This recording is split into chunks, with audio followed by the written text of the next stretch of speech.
Today on the Wednesday Hackathon podcast, we are going to be going through why we bother talking about role-playing games and what our experiences have been, just so you have some context of why we're even talking about it.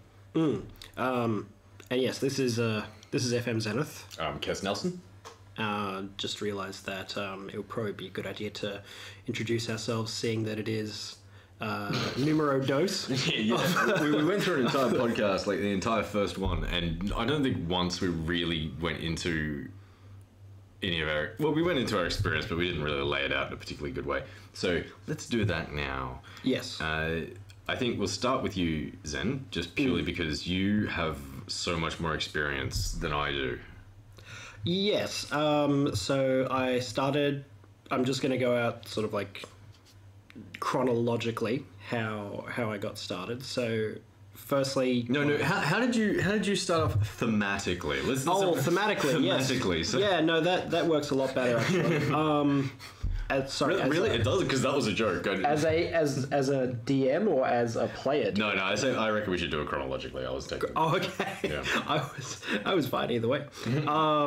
Yes. So we'll do it chronologically because that's the one that seems to work the best, or the most straightforward for most people. So I started DMing in high school with a bunch of high school friends. I think I had about 9 people around the table. I was real sure that my games would be a hit, but really what they were was just for a bunch of friends to rock around to my place, make a lot of noise, make a lot of laughs, barely connected to Dungeons and Dragons. But that still taught me a lot of things about how to actually, write games and run games and whatnot. Unfortunately, it didn't teach you not to have that many people around the table, because like decades later, I would meet you and we would be around a table with 13 people. No, so... that comes more from me as a person than it does from my DMing style, because it's more of a thing of I don't want people to miss out. And I feel like I'm such a good DM that I wouldn't want anyone to miss out on me running any games, because it's a gift every session. He's definitely sounding sarcastic at this point, but there are people within our group that would probably just nod along and go, yeah, actually, that's pretty much just why we're with you, because you're the only good DM we know. Yeah, which surprises me to no end, even to this day. Yes, but continuing chronologically, so that started back in high school, back a lovely 12 years ago. And with that, the only couple things that I remember was the party was certain that the mayor, who was the main quest giver, didn't wear any pants because he never got up from behind his desk. And whenever they drew him, because I did have some people who drew the mayor had this desk that sort of like walked along with him. So he sort of floated behind it Charles Xavier style, but the desk like walked. That is the most Terry Pratchett thing I've heard outside of Terry Pratchett. Yeah, and none of us had ever read Terry Pratchett. So it was one of those things.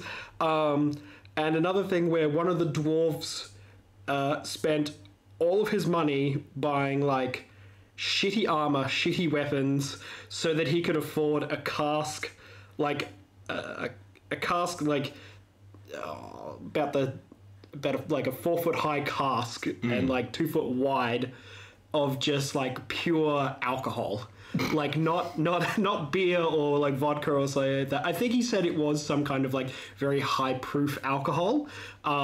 But I just sort of took it as like a vat of alcohol because he was a dwarf. And so every now and again, like when they were resting, he would just like pop it open, put a tankard in, and then just like down the whole thing. And then close it up again.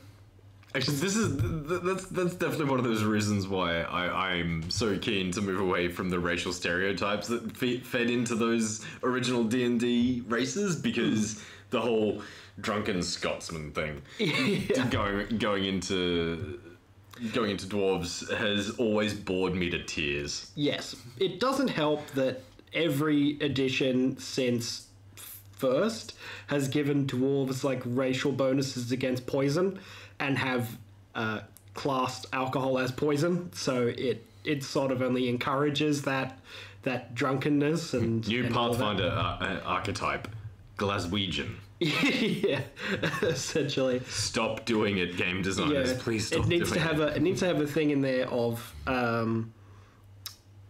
must be incomprehensible. Yes. Like, so the stat bonuses are great, but I know this wouldn't deter many metagamers because a lot of the time they don't even talk. Yeah. I just yeah, it's one of those things where every dwarf character I've ever met at the table or read about online has been able to be played by John Rhys Davies. Essentially. And sorry, why I bring that cask of alcohol up is not just for the alcoholism, but also when I created this supposed to lose encounter, and then they decided that it was an encounter that they were only going to win at because the dwarf barreled the cask of alcohol directly into the middle of this big bonfire that all these goblins had, and I'm just like, I don't have any rules for this. There's no rules for how big this should explode. The table for exploding ethanol casks. It just didn't exist yet. GURPS probably has one. Yeah, that's why I don't play it. And so it rolled in, exploded. I'm like, 15 feet sounds pretty good, and 3d6 fire damage, killed like 3/4 of the camp of goblins, and then they just killed the rest of it. And I was just like, I need to think my encounters through a bit more. But we had oh yes, and then we also had so we had that dwarf player, then we had another friend who was playing a human barbarian, and then we had another player who was playing an elven sorcerer who convinced me that he could create a spell called Conjure Deck Chair. Because there were moments when the characters would fight one another, and then this guy was just not really not engaged in that fight at all, and so he would just be like, conjure deck chair and sit there with popcorn. Can't you use... Isn't there a cleric spell that allows you to conjure food? Could you potentially use that to conjure popcorn? Yeah, he actually just grabbed corn kernels and then popped them himself with fire spells. So these are all the things that teenagers think of when they're playing Dungeons and Dragons. I remember that, and I also think that more adults should be thinking of that kind of stuff when they get to the table as well. Yeah, they come in a lot of different flavors, but some of the flavors are, I'm going to do everything by the rules and only by the rules, and then other people are just like, I don't know what I'm going to do, so I'm just not going to do anything. Or they'll do something they really don't think about it. It's just oh, this guard slighted me, I'm going to steal their sword or light their cloak on fire, and you're just like, why would you do that though? Yeah, as opposed it's just if a cop in real life told you to move on, you're not just going to be like, I'm going to steal his taser. Sorry, we're really Australians. No, I mean, some of them have guns. But just not stealing all of a them. sword or anything like that. Why don't you just use some kind of phantasmal projection or something like that to just make the image of a chicken that just kept clucking accusingly at him for 8 hours, no, it was an hour, sorry. That one's an hour. Yeah. How annoyed would you be if just this, holographic chicken just started clucking at you accusingly for an hour while you were trying and to no keep amount guard? of you trying to disbelieve it or kicking it away is going to fix the fact that the sound's still there. Or just it's still being made by get the this mage chicken. to cast suggestion on the guard and say, you have an intensely itchy asshole. Yeah. That I think is possibly the most legit use for that, the least cheesy use for that spell. Back then, Kess, it probably wouldn't have been too out of the ordinary. It's we're complaining that these things don't happen. They did. We did those things, and then we realized they were silly. Yeah. But there's room for silliness. Actually, just to get thematic for a second, because that does sound something like a story you've told me as well. Tell me about the touch of idiocy under the bathtub. Oh, that was completely out of my control. That was one of the players. So I didn't set this up in any way, shape, or form. So a little bit of backstory. So in this campaign that I was running during uni, I had the players going around getting these cursed pieces of platinum that merchants were using. They didn't purify them or anything. They just melted them down into coins and were using them. So the party didn't have any clerics, I don't think, but the closest they had was a barbarian of Cord who was really religious. And so they found out that they could cleanse the platinum pieces by using holy water.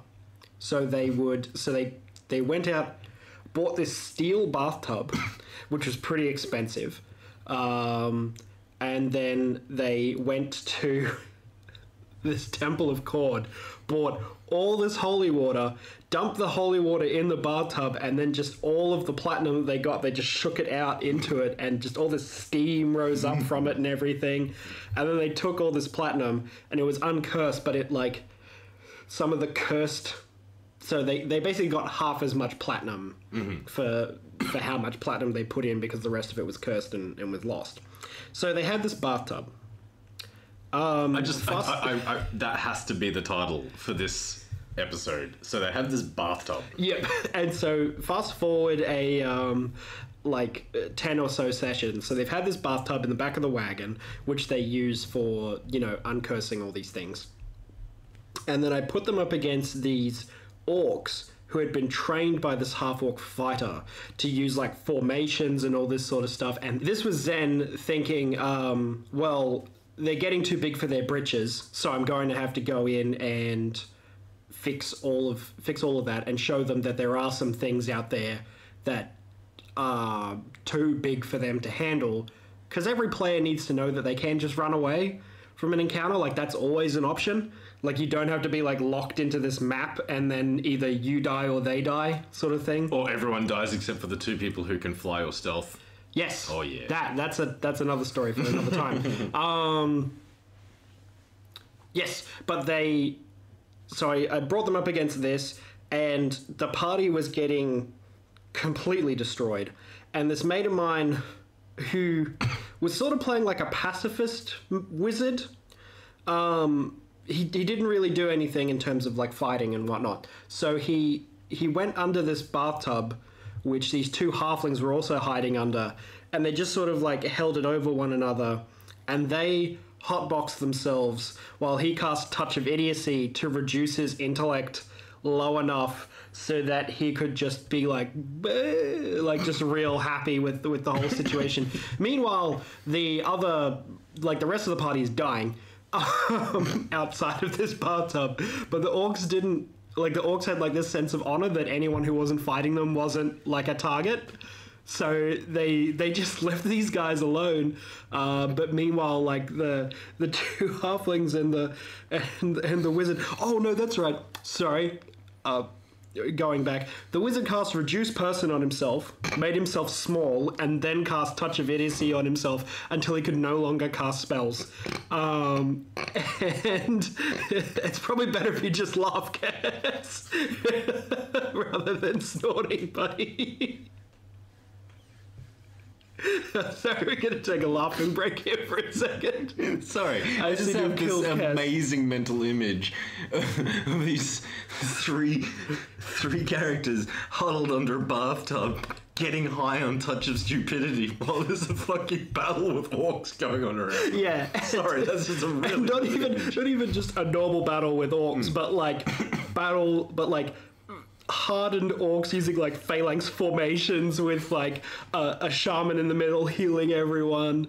And basically I went to one of my friends and I said, look, my players are giving me a hard time. What should I do to give them a hard time? And he's like, just make the orcs in a phalanx formation. Like, these ones have reach, these ones have swords. Like, they walk around in a Tetsuo or whatever the turtle formation for. I don't know if I trust any situation that can be solved by the advice. Just put your orcs in a phalanx. Hey, it worked because I was... Try that one at work. I was concerned that the wizard was just going to fireball them all, but the wizard was too busy being small and stupid under a bathtub to be any threat. I think once you explained to me that was kind of a thing that character did, like, they were just addicted to doing it by that stage in the campaign, which, for me, if I were a DM, I would be so impressed by that level of role-playing that I would run with it. I would, and that is the kind of stuff I want to see in campaigns. Yeah, he was a different kind of wizard. One of those people that I feel like had learnt everything that he thought the world had to offer him, and then realized that he knew too much, and the only way to get happiness was to become so stupid that he forgot it all. But he couldn't permanently make himself stupid. So I swear that's pretty much the social structure that's occurring with weed use and alcohol and things like that. It's where the only way to tolerate what happens Monday to Friday every week is just to get as blotto as possible. Yeah. To try, like, if I can't chemically turn myself into a 6-month-old puppy, I'm not going to make it through another 6 months of work. And that's kind of terrifying. Yeah. If there's not a risk I'm going to shit in the backyard. Yes. But yes, so that was uni. And then moving on from, well, also at the same time as uni, a little bit later than uni, we had the infamous Strangers campaign. Yes. Started with 12 people around a table, 10, 12 people around a table. And that campaign even had the glorious moments where we couldn't host it at our place because there wasn't enough space. That's right. But a mate of ours could host it under their house. Yes, that's right. This is, for those of you who are not Australian, that was probably the most Australian I've ever said Australian without being like ochre as hell. Australians don't normally have like under the house, like, because we're in Queensland, so a lot of Queenslander style homes have under bits, which is fine. Usually these days, once they've been renovated, they've got a cement slab under there. They didn't traditionally; it was just dirt. But now most of them got a cement slab. Some of them being boarded up so that you can get some extra interior space. Yeah, as it were. But in the terms of like D&D in the basement is not a thing that would very translates to Australia very well. It doesn't. But oh boy, did it translate pretty closely this time. Because this was as close to a dungeon as I've ever been in. Because it used to house like 9 exchange students. Yeah, there was something very sketchy going on there. Before us. It was a very tight space, but we made it work, and it also sloped and got smaller, like some kind of fun house. There was so much to unpack about that area. But I was too busy unpacking like ogres and stuff onto these guys. I swear that out of those sessions, like, at least 1 or 2 relationships started. There was like half of us are still friends. It was just one of those glorious pieces of evidence that everything ever said about D&D during the 80s is 100% not true. Yeah, it does not cause you to lose all your friends and become a shut-in performing satanic rituals. No, for shut-ins who perform satanic rituals, it's the only way to have friends half the time. Yeah, absolutely. And so that campaign happened. Oh, no, just before the Strangers campaign, there was that other one. There was that absolutely terrible campaign. It wasn't that bad. It was terrible because Who were you playing in that one again? Look, I played 2 or 3 characters. I can't actually remember your characters. Okay. I played a human rogue named Zip who'd been raised by gnomes. Then some fucking plot foo later became a monk. That's right. And then I brought in a scion later, and we didn't quite understand the rules of the scion. No, we didn't, because you tried to cast a 9th level spell as a 9th level caster. Didn't try, did. Oh, no, that's right. And you just annihilated everything in front of it. Yeah, you had illithids against us when we were way too low level for it, and we still beat the illithids. And it wasn't until after, but basically the last session where you've just gone, oh wait. That was also the campaign where Rawls, our lovely druid at that time, cast this spell called Storm of Fangs or Storm of Teeth, I think it was. Yeah. It's like killed 3 people in the party, including myself, including you. But didn't kill himself because you could center it on a 5-foot square, and everything around that 5-foot square took damage. Sorry. it was a 40-foot radius spell, which is ludicrous, which is double the size of your standard fireballs. And he just stood in it and went, guys, we're winning the combat. And I'm just sitting there like, half the party is dying on the floor, and you're like cutting them to pieces with these with these things. And I think your character died, Kess, and then 2 others came very close to dying before the druid dropped the spell. My character got insta-gibbed. I was standing up the front near the big bad. You were on something like 5 hit points. I was on 5 hit points already because I had. And then you took like 40. You took like 43 damage from this spell or something. Absolutely, it was one of the quickest, most convincing deaths I've had, and my characters tend to die a lot too. So. Oh, yes and no. Well, yes and no. They don't die, and then they do die. Yeah. So. How very binary. Yeah. Oh, that would be great if life and death weren't binary. It would be. I'd totally be undead. I would totally be undead. Being undead would be kind of cool, I think. I don't think my smell would go much worse. With the world of like deodorizers and everything that we've got now, I feel like that you wouldn't be able to detect the undead based upon their smell, because you could also go to like, I don't know, and I'm sorry, Magic conventions, or like Magic game days, but you've got a very bad rap. Yeah. You could just hang out there and no one would be able to detect you amongst all the unwashed masses. Well, I'm just imagining companies like Unilever jumping on that if all of a sudden there were an entirely new, like if there were zombies, you would just end up with this the even more egregious type of gender marketing where all of a sudden you've got the pink razors for women and the blue razors for men, and then nothing for the MBs, but the zombies have got this special razor. What the fuck would have... I don't know. Or it would be a deodorant. No, it'd be like, women's deodorant, men's deodorant. Nothing for anyone else. And then the zombies get special zombie deodorant. And then all the men start buying the zombie deodorant because they think it's more hardcore. Yeah. I'm just imagining... Stop appropriating zombie culture, man. Yeah. It's for zombies and zombies only. Like, we couldn't have an apocalypse without capitalism fucking it up somehow. So I think that could be worth exploring in a future campaign. That's why so many post-apocalyptic settings just have like, all right, capitalism's dead. Like, yeah, I think that is because it's like almost... global market collapsed, everything fucked, because I don't want capitalism in my setting anymore.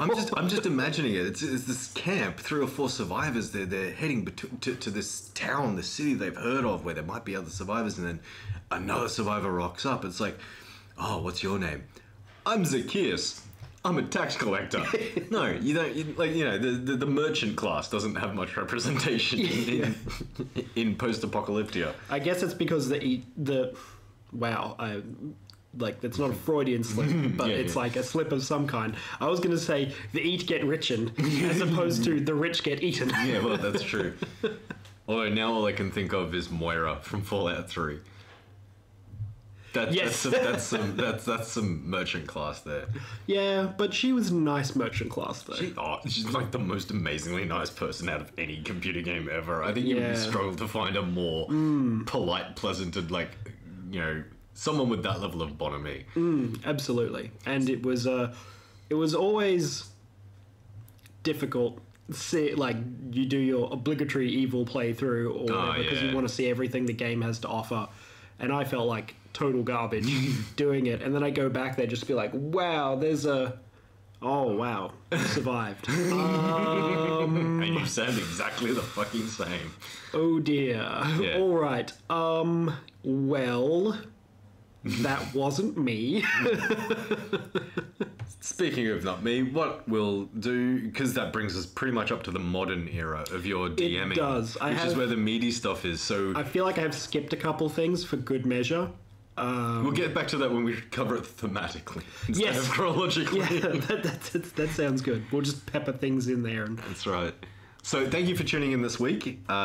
We will be back next week where we'll cover part 2 of why anyone should listen to FM Zenith about Dungeons and Dragons.